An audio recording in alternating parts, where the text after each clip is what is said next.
Olha, gente, vocês vão acompanhar com exclusividade aqui para o RAI uma conversa, umas respostas que foram colocadas aí para esse artista, ele que não é de Londrina. Você vai ver um pouquinho dos lances desse artista, o que ele fala e como ele compõe, como ele vê essa grande obra. Uma das curiosidades do ruidógrafo, né, é justamente a forma com que ele foi criado, assim, né? Que eu desenvolvi esse projeto durante uma residência artística que eu fiz ano passado, em 2016, no Espaço de Arte Contemporânea, né, lá em Montevidéu, no Uruguai, que esse local era um antigo complexo penitenciário, né, que foi transformado em espaço cultural, em museu. E lá eles desenvolvem um programa de residência que chama Sala Tacher, né?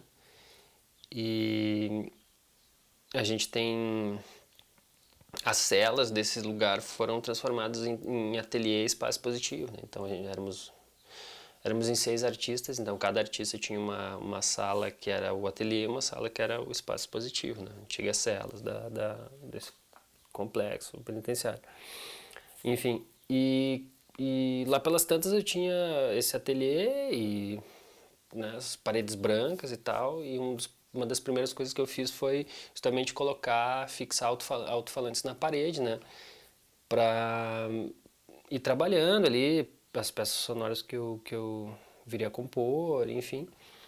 E eu tava com um caderninho, cara, na mão, esse caderninho aqui, ó, tava com essa caderneta, né, e tava aberto, assim, né, cara? Tava com ela aberta e tal, e tava anotando umas coisas, né, cara? Ali, com um lápis na mão, aqui, pá, anotando umas coisas, pensando, enfim, né? Esse processo, né? Que é mais do pensamento, da imersão, né? Do que essa coisa, enfim, né? De viver, né? Os caras acreditam que exista, mas enfim. Então eu tava fazendo anotações e pensando, e justamente numa dessas ações, assim, cara, eu simplesmente apoiei o lápis no alto-falante, né, cara? Apoiei ali a mão na parede, né? E o lápis ficou em contato com o alto-falante, ele começou a vibrar, porque o alto-falante estava ligado, né? Eu já estava com o sistema de amplificação ali ligado e tal, e o lápis começou a vibrar, né, cara? E o lápis vibrando, e a caderneta na mão, e o lápis vibrando, e eu fiz isso, né, cara?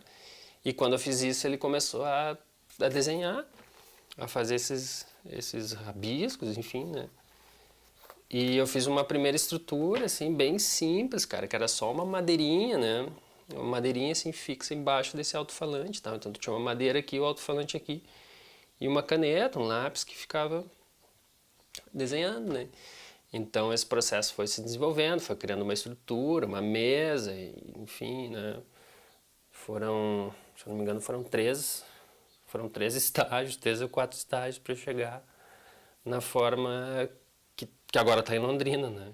No momento eu estou preparando uma exposição que abre final de setembro em São Paulo, na Galeria Adelina, que é a galeria que me representa lá em São Paulo, né? Então a gente está nesse processo de conversando com o curador, trocando ideia, com o pessoal da galeria, enfim, né? A gente está nesse processo de desenvolvimento, enfim, conversando bastante para montar essa exposição, né? E o ruidógrafo, ele segue agora para Pato Branco, né? Então ele abre no SESI Pato Branco dia 20 de setembro. Então de Londrina ele vai para Pato Branco. E depois, final de outubro, ele vai para São José dos Pinhais, né? E, bom, além desse trabalho, eu tô participando de um outro projeto que chama Formigas, que é uma série dirigida pelo Gustavo Spolidoro, né? Que é uma série para TV. E a gente está nesse processo de pós-produção, né? Então, que envolve essa parte de edição de áudio, mixagem, master, composição de trilha, desenho sonoro, enfim, né? Porque eu também trabalho com edição, enfim, produção para áudio, de áudio para cinema e TV, né? No mais, eu queria agradecer aí ao pessoal, né? Queria agradecer a vocês pela oportunidade de estar expondo, assim, um ponto de vista, enfim, de mostrar um pouco da minha trajetória, né? E queria agradecer ao pessoal do SESI, cara, e E as pessoas de Londrina, assim, cara, que fui super bem recebido, sabe? A cidade é linda, cara. Eu achei, Londrina é incrível, sabe? A cidade bonita, né? Povo super acolhedor, enfim, né? E eu tenho um amigão, cara, em Londrina, que é o Chico Santos, né? Que é um artista escultor aí de Londrina, que é meu amigão. A gente participou de uma residência artística junto em 2003, né? A gente ficou dois meses e alguma coisa assim, isolado numa ilha, lá na Ilha de Reunião, né? Então, fica aqui, né? Queria agradecer ao Chico também, porque ele me deu uma mão, me ajudou aí a fazer a montagem lá, trouxe uma furadeira e também se ocupou um pouco comigo, me levou para um lado, para o outro, conhecer os lugares aí em Londrina e tal. Então é isso aí, cara, no mais, espero que vocês possam aproveitar a exposição e é isso aí, cara. Abração, valeu, tchau! Isso, a gente tem programação aqui de terça a sábado, tem uma programação mensal. A exposição, a instalação, né, ela vai até o dia 10 de setembro, de terça a sábado, da 1 às 10. E as escolas que quiserem agendar ou grupos que queiram vir participar, a gente abre em outros horários exclusivamente para eles. Então não tem desculpa para não vir aqui ao Centro Cultural do SESI e conferir esses artistas que são espetaculares. Sim, a gente tem o Facebook SESI Cultura Paraná, onde você pode encontrar toda a programação. A gente tem os folders mensais, quem estiver passando pelo centro pode passar aqui, levar a sua programação para casa e curtir no nosso site SESI Cultura Paraná. Que bom, muito obrigada por nos receber aqui com tanto carinho. Obrigada a vocês por terem vindo.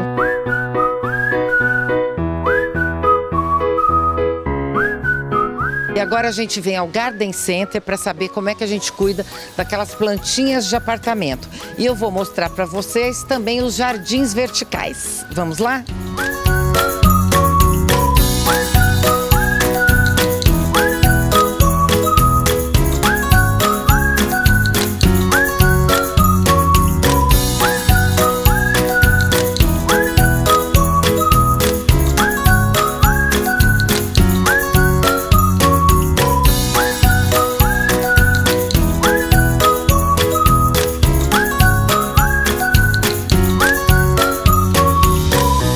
Olá, Valéria. Tudo bem? Tudo bem. Tudo bom. Você é expert aqui nas plantas, principalmente as plantas de dentro de casa, de apartamento, né? Quais as sugestões que você dá para gente que tem um apartamento, que quer ter umas plantas em casa, dentro de casa ou na varanda? Olha, para apartamento normalmente é sombra, né? As mais utilizadas hoje é a ráfia, a dracena pau d'água, ficus lirata.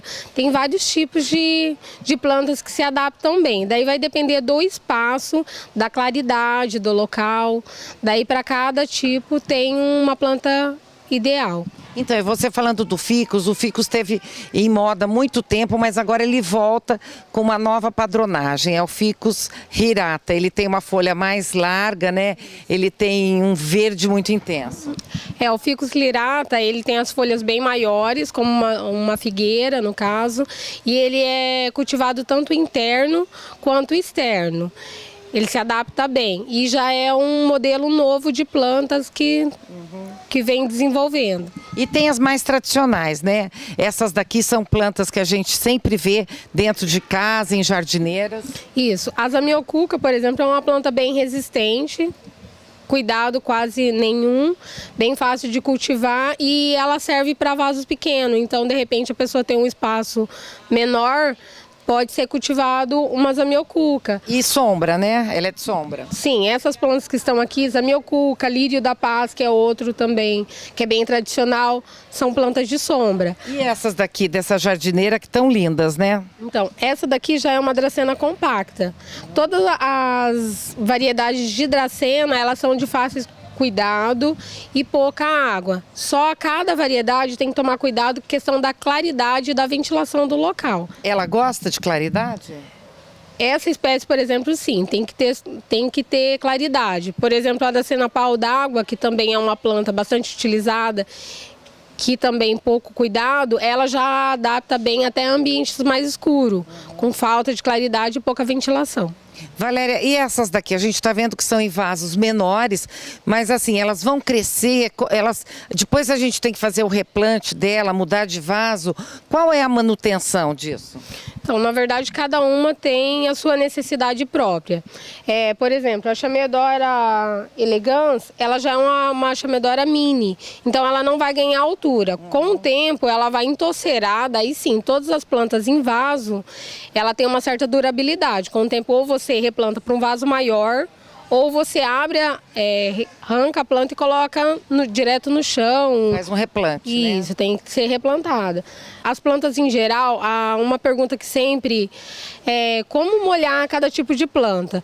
Na verdade, todas as plantas, a regra é basicamente a mesma. Quando você molhar o vaso pronto, você tem que molhar bem até ele escorrer e esperar esse substrato secar por completo para molhar. Então vai depender, uma planta vai puxar mais rápido, vai secar com 5 dias, por exemplo, a outra pode ser que demore 12 dias, 15 dias para secar. Só então, depois do substrato estando seco, completo, daí renova a rega.